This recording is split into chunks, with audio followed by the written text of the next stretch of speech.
Hello and welcome back to the channel. If you're new here, my name is Rachel. My husband Cole and I traveled full-time in our renovated camper, and we're currently taking a break for the winter. So that's where you find me right now, clearly not in a camper. Even though we're not in the camper today, I'm gonna be talking to you about RV essentials for beginners. And this is coming from the perspective of somebody who recently was a beginner, and to some, I'm sure I still am a beginner. So I think that provides a different and helpful perspective for somebody who is looking to just get out on the road for the very first time. Let's get into it. I just counted my list here and we have 12 items total. These are in no particular order. Number one, leveling blocks. What are leveling blocks? Why do you need leveling blocks? Well, there are all sorts of different kinds of leveling blocks. I'm talking about just your basic, standard, Lynx leveling blocks. That's the brand that we have, and they've worked really well for us over the past year. So leveling blocks are exactly what they sound like. They are blocks that you stack together and you put them under the tire of your RV, and it helps you get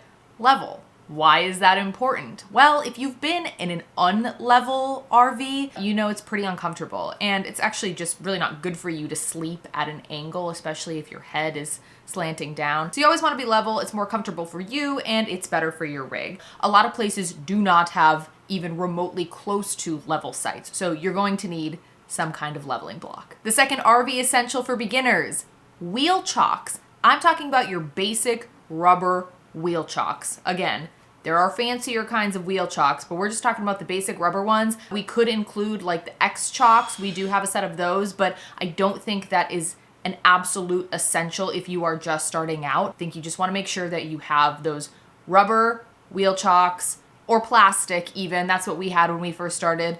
And what that does is it keeps your rig in place. So if you have a trailer, for instance, you unhitch, you put those chocks in, that's going to prevent you from going anywhere. That's going to keep you from rolling away. That's why it's so important to have wheel chocks, and that's why I say it's kind of a necessity when you're just starting out and if you've been doing it forever. Number three on the list is a sewer hose. There's nothing fancy about this list. This is like the nitty gritty things you need. If you plan on going to the bathroom, you need a sewer hose. If you plan on washing dishes and your gray water tank fills up, you're gonna need a sewer hose. They're relatively inexpensive. It's just something you gotta have. So that's what you're gonna use to connect to your black and gray water tank, and you're going to drain the tanks through the hose into the sewer hole in the ground, whether that's at your campsite, if they have full hookups, or if they have a dump station there, or if you have to stop at a dump station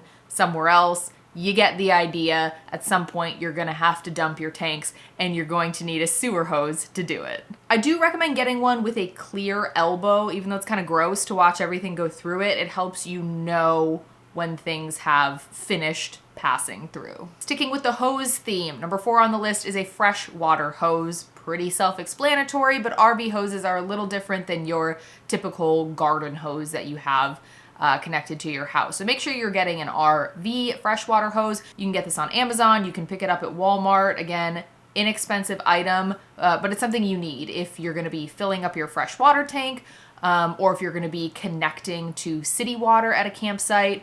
Either one of those, you need a hose to do it. There are all types of different RV freshwater hoses, fancy ones, regular ones. Seems to be a theme. There's like a different level of all basic RV items. You don't need anything fancy when you're just starting out. Just get a basic RV water hose, unless you're camping in like 20-degree weather, then you need something else. The next two items I'm gonna put together because they sort of go hand in hand. It's a water filter and a water pressure regulator. I didn't understand why we needed a water pressure regulator when we first started RVing, but it makes perfect sense when you think about it. And once you actually go to some campgrounds and see what the water pressure is like, it would ruin the plumbing and inner workings of your camper if you didn't have that water pressure regulator. So you need that just to make sure the flow isn't super intense coming from the city water connection into your rig. And of course, you need a water filter for obvious reasons. You want to make sure that your water is safe for drinking, even though a campground may have potable water and say that the water is safe for drinking. Still recommend having some type of water filter. Now, I know some people get super fancy and actually have a filtration system inside of their rig.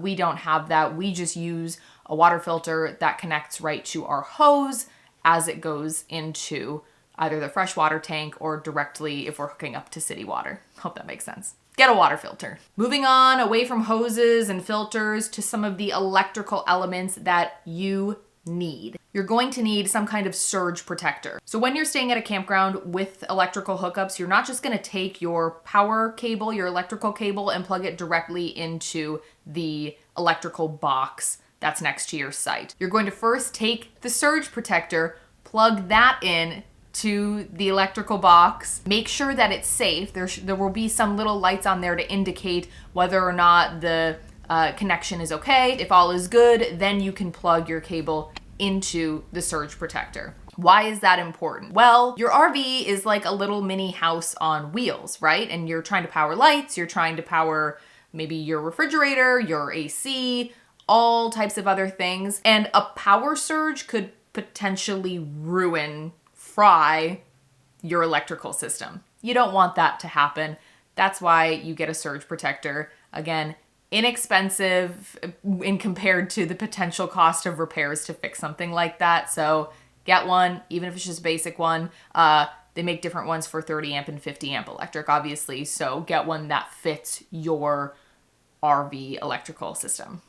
Before we move on to the next RV essential, I want to talk to you guys about a brand that we have been partnering with. Not necessarily an essential, but these items are very useful if you are somebody who spends a lot of time in the outdoors. So the brand that I'm talking about is Nomadic. Nomadic is a premium online outdoor retailer offering both subscription and individual gear from some of the top outdoor brands. This is their off-the-grid box that we received in December. It came with a little water filter, which is super handy for hiking and camping, this little cooling towel, some bug repellent, and an emergency whistle. They have tons of options. They have the subscription boxes, themed boxes, a special gift section. So go ahead, check them out at the link in the description, and you can use code WILD10 at checkout for 10% off your order. This next one I debated putting on as an essential, but I think it is. Okay, so in addition to the surge protector, I also think you should have an adapter, an electrical adapter. So what I mean by this is if your rig runs on 30 amp electric and you can only find a campsite that has 50 amp electric, you want to make sure that you have an adapter that allows you to plug in to the 50 amp outlet. Makes sense. Otherwise, you might be super limited on where you're able to find a site, and that's just no fun. So get an adapter. Again, super inexpensive. Next item on the list is toilet treatment. That sounds a lot better than black water tank treatment. So that's what we're gonna call it. Toilet treatment is exactly what it sounds like. It's something that you drop down the toilet. It helps loosen everything up and break everything down in your black water holding tank. The ones that we have, after we emptied our black tank, we would drop one down the toilet, and then while we were driving, it would sort of shake around and break stuff up. It just helps prevent any clogs and odors coming from your black tank. Adding on to that, we'll call this a separate item. You're also gonna wanna get some gray water tank treatment. There's a video that I did when we were still very new to RV life. We were like 3 weeks in, and I started complaining about an odor that was coming from the kitchen sink. It sort of smelled like sewage, but not quite that bad. We were not using gray water treatment at the time, and it was like 85, 90 degrees. It was late June in the Midwest, so obviously things started to stink a little bit. So use the gray water treatment. It works, it helps, it makes a big difference. Even though you wouldn't necessarily think that your gray water tank system is gonna start to smell, it does. Pretty bad. Next item I want to talk about that I think is an essential is RV toilet paper. And I know there are people out there who say you don't need to get the RV marine toilet paper. I personally just don't want to risk it. I know some people say you can use like the Scott 1-ply. Okay, that's fine.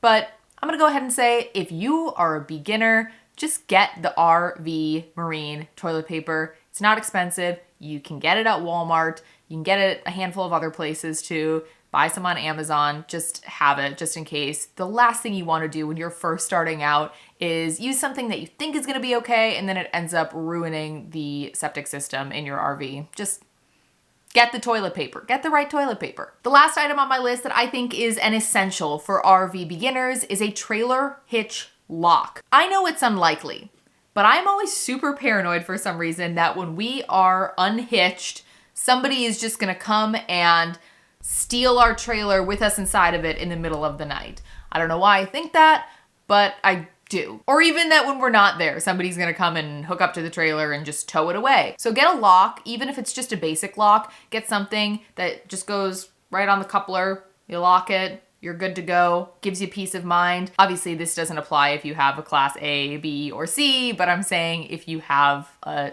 tow behind rig, get something like this. I have all of this stuff linked in my Amazon storefront.